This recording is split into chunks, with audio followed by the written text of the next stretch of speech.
የተወደዳችሁ አድማጮች የእግዚአብሔር መንግስት አዋጅ ይዤ ቀርብ ያለሁና በጥሞና እንድትሰሙኝ በአክብሮት እጋብዛችኋለሁ። እንጸልይ። በስመ አብ ወወልድ ወመንፈስ ቅዱስ አሐዱ አምላክ አሜን። እግዚአብሔር አምላካችን ሆይ ቃልህ ሕያው ነውና እንደ ቃልህ ሕያው አድርገን በቃልህ እንድንሰማና እንድናይ በመንፈስ ቅዱስ ኃይል እርዳን እንለምንሃለን በልጅህ በኢየሱስ ክርስቶስ ስም። የተወደዳችሁ አድማጮች ለዛሬ ይዤው የቀረብኩት የእግዚአብሔር ቃል የእግዚአብሔር መንግስት አዋጅ ቁጥር 45 ነው። የእግዚአብሔር መንግስት አዋጅ ቁጥር 45 ቴማው ምን ይላል? የዛሬ የምሰብክበት አርእስት ወይም ቴማ ምን ይላል? የጌታ ቀን የእግዚአብሔር ቁጣ የሚገለጥለት ቀን ነው። የጌታ ቀን የእግዚአብሔር ቁጣ የሚገለጥበት ቀን ነው። እንግዲህ አርእስቱ የምሰብክበት በጠቅላላው የሆነው ለዛሬ እና እግዚአብሔር የተመሰገነ ይሁን። በመጀመሪያ የምናነበው በሉቃስ ወንጌል ምዕራፍ 21 ይገኛል እና ሉቃስ ወንጌል ምዕራፍ 21 ከቁጥር 25 እንዲህ የሚል እናነባለን። በፀሐይና በጨረቃም በከዋክብትም ምልክት ይሆናል። በምድር ላይ ያሉ አሕዛብ ከባህሩና ከሞገዱም ድምፅ የተነሳ እያመነቱ ይጨነቃሉ። ሰዎችም ከፍርሃት በዓለም የሚመጣበትን ከመጠበቅ የተነሳ ይደክማሉ። የሰማያት ኃይላት ይናወጣሉ። በዚያን ጊዜም የሰው ልጅ በኃይልና በብዙ ክብር በደመና ሲመጣ ያያሉ። ይህም ሊሆን ሲጀምር ቤዛችሁ ቀርበዋልና አሻቅባችሁ ራሳችሁን አንሱ። እግዚአብሔር የተመሰገነ ይሁን። እንግዲህ ጌታ ኢየሱስ ክርስቶስ ሊመለስ ነው። ከመመለሱ በፊት እንዲያው ከዛች ከመምጣቱ በፊት ያለው ጊዜ ምን እንደሆን እዚህ ይነግረናል። የፀሐይ፣ የጨረቃ፣ የከዋክብት እንደሚናወጡ ነግሮናል። በማቴዎስ ሌሎችም ስናነብ በጴጥሮስም እንደዚህ ስናነብ ምን ይላል? እንደው ይናወጣል። የእግዚአብሔር ፍጥረት ሁሉ ይናወጣል። ዩኒቨርስ እና ጋላክሲስ ፕላኔትስ እነዚህ ሁሉ ስፍራቸውን ትተው ይናወጣሉ። ብዙ ቀውስ ይሆናል። ብዙ መጨነቅ ይሆናል እና ምን አለ እዚህ? ባህርም እንደዚሁ ውቅያኖሶችም እንዲሁ እና ምን አለ? ከባህሩና ከሞገዱም ድምፅ የተነሳ እያመነቱ ይጨነቃሉ። የሰው ልጆች ይጨነቃሉ። በጣም አሰቃቂ ጊዜ ነው። በጣም የሚያስፈራ ጊዜ ነው። ይህንን ሁሉ ሰው ሲሰማና ሲያይ የእግዚአብሔር ፍጥረት ሁሉ እንዲህ ሲሆን ሰው የግድ መፍራት አለበት። ነገር ግን ያመኑት ሰዎች ወዲያውኑ ጌታ ሲመጣ በደመና እነሱም ተለውጠው በዛው በእግዚአብሔር ኃይል ተለውጠው በደመና ወደ ጌታ ይሄዳሉ። በመቃብር ያሉት የሞቱ በጌታ አምነው ዳግመኛ ተወልደው የሞቱ እነሱም ከመቃብር ይነሳሉ። በሕይወት ያሉትም ደግሞ በቅጽበት እንደዚህ ይለወጣሉ። ይህ ስጋና ደም መንግስተ ሰማያት ሊገባ አይችልም፣ ሊነጠቅ አይችልም። ስጋና ደም ሊነጠቅ አይችልም። ግራቪቲ ይይዘዋል። ነገር ግን ጌታ ሲመጣ መለከቱ ሲነፋ ጌታ በደመና ሲመጣ ይህ ስጋ ይለወጣል፣ ወደ ክርስቶስ አይነት ስጋ ይለወጣል። ደምም አይኖርም። እዛ አካል ይሄ ተለውጦ የምንለብሰው አካል ደም አይኖረውም። መንፈስ ቅዱስ ነው የሚኖረው። መንፈስ ነው በዛ የሚኖረው። ስለዚህ ከደም ፋንታ መንፈስ ቅዱስ ነው። ለዚህ ነው ልንነጠቅ የምንችለው። እግዚአብሔር የተመሰገነ ይሁን። እንግዲህ ዋናው ነገሩ ዛሬ ምንድን ነው? የጌታ ቀን የእግዚአብሔር ቁጣ የሚገለጥባት ቀን ናት። የእግዚአብሔር ቁጣ እግዚአብሔር አሁን ሁሉም የምህረት ጊዜ ነው። አሁን የንስሐ ጊዜ ነው። አሁን ሰዎች እንደው ማንኛውም ኃጢአትን ቢያደርጉ አሁን ንስሐ ቢገቡ እግዚአብሔር ይቅር ይላል። ምክንያቱም ኃጢአታችን የኔም የእናንተም የዓለም ሁሉ ኃጢአታችን ክርስቶስ ኢየሱስ በመስቀል ሲሰቀል በራሱ በስጋው ተሸክሞታል። አሁን የምህረት ጊዜ ነው። አሁን የንስሐ ጊዜ ነው። ነገር ግን ያችን ቀን ስትመጣ፣ የጌታ ቀን ስትመጣ፣ ጌታ የሚመጣበትን ቀን ሲመጣ የምህረትና የንስሐ ጊዜ አለቀ። ከዛ ወዲያ የፍርድ ቀን ነው። ከዛ ወዲያ የእግዚአብሔር ቁጣ የሚገለጽበት ነው። አሁን በዚህ ዓለም ሰዎች ሲኖሩ እኔም ቢሆን ጌታን ከመቀበሌ በፊት በዚህ ዓለም የሚኖሩ ሰዎች ጌታን የሚያውቁ እግዚአብሔርን የሚያውቁ ዳግመኛ ያልተወለዱ እንደው የሚሞቱም አይመስላቸውም። ይህ ነገር እንደሚመጣም ቢሰሙትም በዚህ ገብቶ በዚህ ይወጣል። ወደ ልባቸውና ወደ ሐሳባቸው አይገባም። አሁን እንደ ቀልድ ያዩታል። በጣም ያሳዝናል። ምክንያቱም ቀን ይመጣል፣ ንስሐ የማይገባበት ቀን ይመጣል። የእግዚአብሔር ምህረት የሚያልቅበት ቀን ይመጣል እና እነዚህ ሰዎች አሁን ችላ የሚሉ፣ ወንጌልን ችላ የሚሉ፣ የእግዚአብሔርን ቃል ችላ የሚሉ፣ የእግዚአብሔርን አዋጅ ችላ የሚሉ፣ የእግዚአብሔርን ምህረት ችላ የሚሉ ሰዎች በዛች ቀን የእግዚአብሔር ቁጣ ብቻ ነው የሚጠብቃቸው። የተወደዳችሁ አድማጮች፣ አሁን የምትሰሙኝ ያላችሁ በተለይ እናንተ በተዋህዶ ኦርቶዶክስ ቤተክርስቲያን ተከታዮች የሆናችሁ ይህንን ልብ አድርጋችሁ አድምጡ። የንስሐ ጊዜ አሁን ነው። ጌታን የምትቀበሉበት ጊዜ አሁን ነው። ዳግመኛ ለመወለድ የምትችሉ አሁን ነው። መንፈስ ቅዱስ በዚህ ዓለም አለ። መንፈስ ቅዱስ ይረዳችኋል። ወደ እግዚአብሔር እንድትመጡ ይረዳችኋል። መንፈስ ቅዱስ ይለውጣችኋል። የእግዚአብሔር ልጆች ያድርጋችኋል። አሁን ንስሐ ብትገቡ፣ አሁን ጌታን ብትቀበሉ፣ አለበለዚያ ግን የእግዚአብሔር ቁጣ ብቻ ነው የሚጠብቃችሁ። እንግዲህ ጌታ በሚመጣበት ቀን ምን ይላል? እዚህ በማቴዎስ ወንጌል ምዕራፍ 3 ቁጥር 7 ምን ይላል? ሰዎቹ ወደ ንስሐ ሲመጡ ወደ ዮሐንስ መጥምቅ መጥተው ንስሐ እየገቡ እየተጠመቁ ሲመጡ ወደ እርሱ ምን አላቸው? ለመሪዎች እንዲህ አላቸው። ዮሐንስ ብዙዎች ፈሪሳውያን፣ ሰዱቃውያን ለመጠመቅ ወደ እርሱ ሲመጡ ባየ ጊዜ እንዲህ አላቸው። ይቅርታ፣ እናንተ የእባብ ልጆች ከሚመጣው ቁጣ የምታመልጡበትን ዘዴ ማን ነገራችሁ?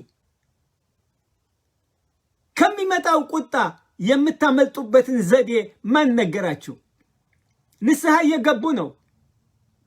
በዮሐንስ በውሃ እየተጠመቁ ነው። እንግዲህ ይህ ዘዴ ምንድን ነው? ለእኛ አሁን ወንጌል ነው። በወንጌል ነው አሁን ከሚመጣው ቁጣ የምንድነው።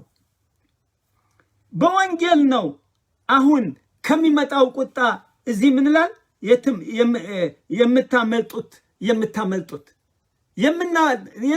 የምናመልጠው በወንጌል ነው። ይህ ነው ዘዴው ወንጌል ነው። መፍትሄው ወንጌል ነው። በቁልቢ ገብርኤል መሄድ አይደለም። በደብረ ሊባኖስ መሄድ አይደለም። በገዳም መሄድ አይደለም። በአድባራት ሄዶ በጡብና በኖራ የተሰራውን ግድግዳ መሳም አይደለም። መስቀል መሳም አይደለም። ታቦትን መስገድ አይደለም። ለቅዱሳን ዝክር ማድረግ አይደለም። ለመላእክት ዝክር ማድረግ አይደለም። ከዛው ከሚመጣው ቁጣ የምናመልጠው ዘዴው ወንጌል ነው። ወንጌል ምንድን ነው? ወንጌል 3 ነጥብ የያዘ ነው። ክርስቶስ ስለ ኃጢአታችን ሞተ። ስለ ኃጢአታችን ሞተ። ስለ ራሱ አይደለም የሞተው። ኃጢአት አልነበረውም፣ ኃጢአትም አላደረገም። የኛ ኃጢአት ወስዶ በመስቀል ኃጢአተኛ ሆነ። የኛ በሽታ ወስዶ በመስቀል በሽተኛ ሆነ። ኃጢአታችንና በሽታችንን በመስቀል ጌታችን ኢየሱስ ክርስቶስ ተሸክመዋል። ይህ አንደኛ ነጥብ ነው። ክርስቶስ ስለ ኃጢአታችን ሞተ። ስለ ኃጢአቱ አይደለም፣ ስለ ኃጢአታችሁ ነው። ሁለተኛ ተቀበረ። ሰው ሆነን የመጣው ስጋና እንደኔና እንደናንተ ስጋና ደም ለብሶ ነው እዚህ የመጣው።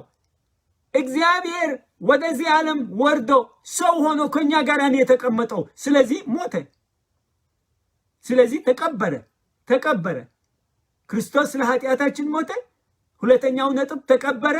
በሶስተኛው ነጥብ ደግሞ በሶስተኛው ቀን ከሙታን ተነሳ። እግዚአብሔር የተመሰገነ ይሁን። ኃጢአታችንን ወስዶ ሞተ። የኃጢአታችንን ዕዳ ከከፈለ በኋላ ከሙታን ተነሳ፣ በህይወት ተነሳ። እኛ ደግሞ በዛው ህይወት እሱን አምነን ህይወት እናገኛለን እና ከሚመጣው ቁጣ የእግዚአብሔር ቁጣ እናመልጣለን። እንግዲህ ዮሐንስ ለሰዱቃውያንና ለፈሪሳውያን ምን አላቸው? ከሚመጣው ቁጣ እንድታመልጡ ዘዴው የነገራችሁ የምታመልጡበት ዘዴ ማን ነገራችሁ? የምናመልጥበት ዘዴ ወንጌል ነው። አሁን ለምትሰሙኝ ሰዎች ከዛው ከሚመጣው የእግዚአብሔር ቁጣ የምታመልጡት በወንጌል ነው። በወንጌል እመኑ። ክርስቶስ ለኃጢአታችሁ እንደሞተ እመኑ። ወደ ክርስቶስ መጥታችሁ የኃጢአታችንን ስርየት እንድታገኙ አሁን የኃጢአታችን የሚሰረየው በክርስቶስ ደም ነው። በዛው በመስቀል በፈሰሰው ደም ነው። እንግዲህ የምጠብቃችሁ ንስሐ ካልገባችሁ ዳግመኛ ካልተወለዳችሁ የምጠብቃችሁ የእግዚአብሔር ቁጣ ነው። የእግዚአብሔር ቁጣ ደግሞ እንደው ዝም ብሎ አይደለም፣ የሚያስፈራ ነው። በዛን ጊዜ የምሆነው ከዋክብቱ ሁሉ ሲገላበጡ፣ ፕላኔቶች ሁሉ ሲገላበጡ፣ ጨረቃና ፀሐይ ሲገላበጣ፣ የባህር ሞገድ ሲጮህ፣ ሰዎች ይህንን ሁሉ አይችሉም። እኔ አልችልም። ሰዎች ሁሉ በፍርሃት ተውጠው ይጨነቃሉ። ከዚህ የሚያድን ማን ነው? ክርስቶስ ነው። አሁን በክርስቶስ ብታምኑ፣ አሁን ክርስቶስን ብትቀበሉ ከዚህ የሚመጣው መዓት፣ ከዚህ ከሚመጣው ቁጣ፣ የእግዚአብሔር ቁጣ ታመልጣላችሁ። ለምንድን ነው እንዲህ የሆነው? ለምንድን ነው ጨረቃና ፀሐይም ሁሉም እንዲህ የሚገላበጡት? ፍጥረት የእግዚአብሔር ጋላክሲ የእግዚአብሔር ዩኒቨርስ ሁሉ የሚገላበጠው ለምንድን ነው? እግዚአብሔር ስለተቆጣ ነው። በኃጢአት ምክንያት የሰዎች ልጆች ንስሐ ባለመግባታቸው በኃጢአት ምክንያት እግዚአብሔር ስለተቆጣ ነው። እግዚአብሔር ስለሚቆጣ ነው በዛች ቀን። ለምን? የሰዎች ልጆች ንስሐ እንዲገቡ ሲጠብቃቸው ንስሐ አልገቡምና። ስለዚህ እግዚአብሔር ይቆጣል። የዛች ቀን ቁጣ እንደው ልናስበው ልንገምተው አንችልም። እንግዲህ ይሄ ዮሐንስ ያለው ነው። ምን ዘዴ ማን ነገራችሁ?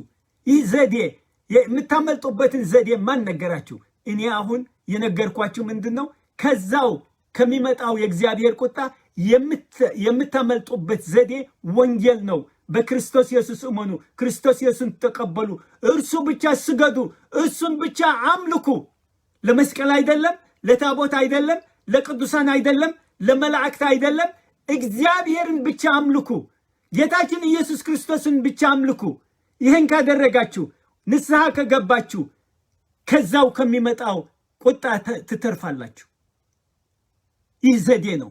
ይህ የምታመልጡበት ዘዴ ነው እና ይህ ቁጣ እንደሚመጣ በስፋት ተነግረዋል። በአንደኛ ተሰሎንቄ በምዕራፍ 1 ይቅርታ ምዕራፍ 10 ቁጥር 10 ምን ይላል? እንዲሁ እግዚአብሔር ከሞት ያስነሳውን ከሚመጣው ቁጣ የሚያድነንን የልጁን የኢየሱስን ከሰማይ መምጣት እንዴት እንደምትጠባበቁ ይመሰክራሉ። እግዚአብሔር ይመስገን። ከሚመጣው ቁጣ የሚያድነን ልጁ ኢየሱስ ክርስቶስ ነው ይላል። እዚህ ከሚመጣው ቁጣ የሚያድነን የልጁን የኢየሱስ ክርስቶስ ከሰማይ መምጣት ነው። ከሰማይ የሚመጣው ለምንድን ነው? በዕብራውያን እንደተጻፈ መጀመሪያ ስመጣ ኃጢአታችን እንዲወስድ ነው። ከሰማይ አሁን ዳግመኛ የሚመጣው ለምንድን ነው? ዳግመኛ የተወለዱን በሱ ያመኑትን ሊወስድ ነው የሚመጣው እና ሲወስዳቸው በዚህ ዓለም የቀሩት ሰዎች፣ ንስሐ ያልገቡ ሰዎች፣ ዳግመኛ የተወለዱት ሰዎች የሚያገኛቸው ጭንቀት እዩ። ሰማያት ሁሉ ይገላበጣል። የባህር ሞገድ ይጮሃል። ሰዎቹ በፍርሃት ተውጠው የሚያደርጉት ይጨንቃቸዋል። ምክንያቱም ንስሐ አልገቡም። እሱ ዳግመኛ መጥቶ አልተነጠቁም። ወደ ጌታ በደመና አልተቀበሉትም። ቀሩ እዚህ ምድር የእግዚአብሔርን ቁጣ ያያሉ። የእግዚአብሔርን ቁጣ ይደርስባቸዋል እና ከዚህ አያመልጡም። የንስሐ ጊዜ ያልቀዋል። የምህረት ጊዜ ያልቀዋል። አሁን የፍርድና የእግዚአብሔር ቁጣ ቀን ነው። ስለዚህ የሚደንቅ ነው። ምን አለ እዚህ? የልጁን የኢየሱስ ክርስቶስ ከሰማይ መምጣት፣ ከሰማይ ወደዚህ ምድር ሲመጣ ዳግመኛ የተወለዱቱ ከዚህ ሁሉ መናወጥ፣ የእግዚአብሔር ፍጥረት መናወጥ፣ የባህርም ጭሆትና ሞገድ ያመልጣሉ። ወደ ጌታ ይሄዳሉ። ወደ ደመና ይሄዳሉ። ጌታን ይቀበሉታል በደመና። የቀሩቱ ግን የእግዚአብሔር ቁጣ እዚህ ምድር ያገኛቸዋል። ይህ ነው እንግዲህ። ቀጥለንም እናነባለን። ምዕራፍ 2 አንደኛ ተሰሎንቄ ምዕራፍ 2 ቁጥር 16 ምን ይላል? ምክንያቱም አረማውያን የሚድኑበት ቃል እንድንናገር እንኳ ይከለክሉናል።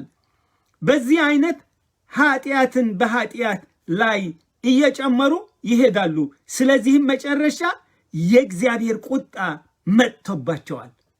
በመጨረሻ የእግዚአብሔር ቁጣ ይመጣል። ለነዛ ወንጌልን ያላመኑ፣ ለነዛ በክርስቶስ ኢየሱስ ያላመኑ የእግዚአብሔር ቁጣ ይመጣል። ጊዜው ብዙ ስለሌለ ቀጥዬ የማነበው በምዕራፍ 5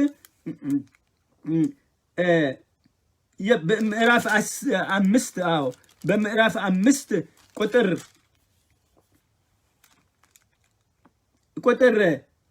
3 ምን ይላል? ሰዎች በዚህ ምድር ያሉ ሰዎች ሁሉ ነገር ሰላምና ደህና ነው ሲሉ እርጉዝ ሴትን ምጥ እንደሚይዛት አይነት ጥፋት በድንገት ይመጣባቸዋል። በምንም አይነት አያመልጡም። እነዚህ አሁን ወንጌልን መስማት የማይፈልጉ፣ በጌታችን ኢየሱስ ክርስቶስ ማመን የማይፈልጉ፣ ንስሐ ለመግባት የማይፈልጉ፣ ዳግመኛ ለመወለድ የማይፈልጉ በድንገት ጥፋት ይመጣባቸዋል እና ምን አለ እዚህ? በፍጹም አያመልጡም። ሊያመልጡ አይችሉም። እንግዲህ ይህ ቀን እንዴት አሰቃቂ እንደሆነ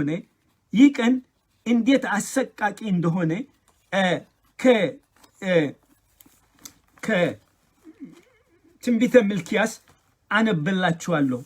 ይህ ቀን እንዴት አሰቃቂ ነው። ትንቢተ ሚልክያስ ምዕራፍ 3 ቁጥር 2 ምን ይላል? ነገር ግን እንደ ልብስ ማጠቢያ ሳሙናና ብረት እንደሚያቀልጥ እንደ አንጥረኛ እሳት ብርቱ ነው። እርሱ በተገለጠ ጊዜ፣ ጌታ በተገለጠ ጊዜ በፊቱ ጸንቶ መቆም የሚችል ማን ነው? የለም። ጌታ ሲመጣ በፊቱ የሚቆም ማን ነው? የለም። የሚመጣበትን ቀን መቋቋም የሚችል ማን ነው? የለም። መቋቋም አይችልም አይችልም። በሁለተኛ ጴጥሮስ ምዕራፍ 3 ቁጥር 9 ምን ይላል? አንዳንድ ሰዎች እንደሚመስላቸው ጌታ ኢየሱስ የተናገረውን የተስፋ ቃል ለመፈጸም አይዘገይም። ጌታ ይመጣል፣ አይዘገይም። ለምንድን ነው ታዲያ ያልመጣው? ነገር ግን ሰው ሁሉ ለንስሐ እንዲበቃ እንጂ ማንም ሰው እንዲጠፋ ፈልጎ ስለ እናንተ ይታገሳል። ወይኔ እግዚአብሔር ጌታ ኢየሱስ ክርስቶስን ወደዚህ ዓለም ያልመጣው እስከሆን ድረስ ያውና በእኛ አቆጣጠር 2000 ዓመት ሆነዋል ከዚህ ዓለም ከሄደ። በእግዚአብሔር አቆጣጠር ግን 2 ቀን ነው። በመዝሙረ ዳዊት 90 ቁጥር 4 ምን ይላል? 1000 ዓመት ለእግዚአብሔር 1 ቀን ነው። 1000 ዓመት የኛ 1000 ዓመት እዚህ ለእግዚአብሔር 1 ቀን ነው። ስለዚህ ጌታችን ኢየሱስ ክርስቶስ ወደ ሰማይ ከሄደ ያው በእግዚአብሔር አቆጣጠር 2 ቀን ነው። 2 ቀን ነው። ጌታ አሁን የሄደው 2 ቀን ነው። ይመጣል፣ ይመለሳል። ለምንድን ነው ታዲያ ያልመጣው? ለምንድን ነው? እነ ጴጥሮስ እነ ጳውሎስ ጌታ በሕይወታቸው እያሉ የሚመጣ ይመስላቸው ነበር። ግን ጌታ እስካሁን ድረስ አልመጣም። ለምን? ምክንያቱም ሰዎች እንዲጠፉ አይፈልግም። በትዕግስት ሰዎች ንስሐ እንዲገቡ፣ መንግሥተ ሰማያት እንዲገቡ፣ እንዳይጠፉ፣ የእግዚአብሔር ቁጣ እንዳያገኛቸው ጌታ በትዕግስት ይጠብቃል።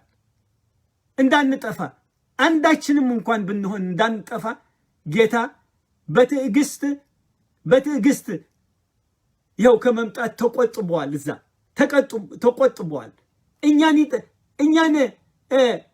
እኛ ንስሐ እስክንገባ ድረስ እኛ ንስሐ እንድንገባ አንድ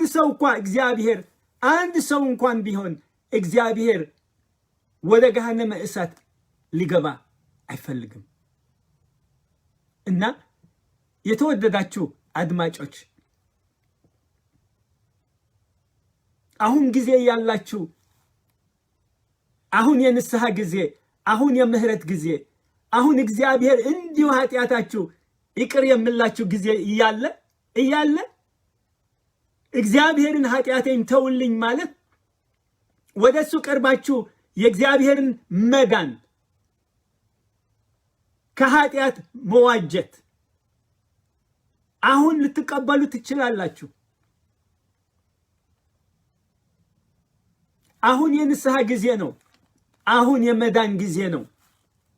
አሁን የእግዚአብሔር ምህረት ጊዜ ነው። እግዚአብሔር ምህረት ነው ያወጀው። የእግዚአብሔር አዋጅ ምንድነው? የእግዚአብሔር መንግስት አዋጅ ምንድነው? የሰላም አዋጅ ነው። እኛ በኃጢአት ምክንያት የእግዚአብሔር ጠላቶች የሆን እግዚአብሔር ከኛ ጋር ይታረቃል። ታርቀዋል። እንዴት? በመስቀል ልጁ በመስቀል በመሰዋት የኛን ኃጢአት ወስዶ ኃጢአተኛ በመሆን የኛን በሽታ ወስዶ በሽተኛ በመሆን እግዚአብሔር ጌታችን ኢየሱስ ክርስቶስ በመስቀል ያደረገውን ድርጊት በዛው ታርቆናል። ለዓለም ሁሉ እርቅ አምጥተዋል። ለዓለም ሁሉ ሰላም አምጥተዋል። ዓለም ሁሉ ከእግዚአብሔር ጋር እንዲታረቅ እግዚአብሔር መንገድ አበጅተዋል። ይህ መንገድ ጌታችን ኢየሱስ ክርስቶስ ነው። ጌታችን ኢየሱስ ክርስቶስ ምን አለ? እኔ መንገድ እውነት ሕይወትም ነኝ አለ። ያለ እኔ ወደ እግዚአብሔር አብ የሚቀርብ ሰው የለም። ወደ መንግሥተ ሰማያት የሚገባ የለም። የመንግሥተ ሰማያት መንገድ አንድ ብቻ ነው። እሱ ደግሞ ክርስቶስ ኢየሱስ ነው። አንድ መንገድ ብቻ ነው ያለው። መስቀል ሰግደህ አትገባም። ታቦት ሰግደህ አትገባም። ለቅዱሳን ዝክር አድርገህ አትገባም። እነዚህ ሌላ መንገዶች ናቸው። የውሸት ወንጌል ናቸው። ለመላእክት ሰግደህ አትገባም። ይህ ሁሉ ገድለ ተአምር፣ ይህ ሁሉ የሐሰት ትምህርት፣ የዲያብሎስ ትምህርት፣ የአጋንንት ትምህርት ወደ እግዚአብሔር አያደርስም።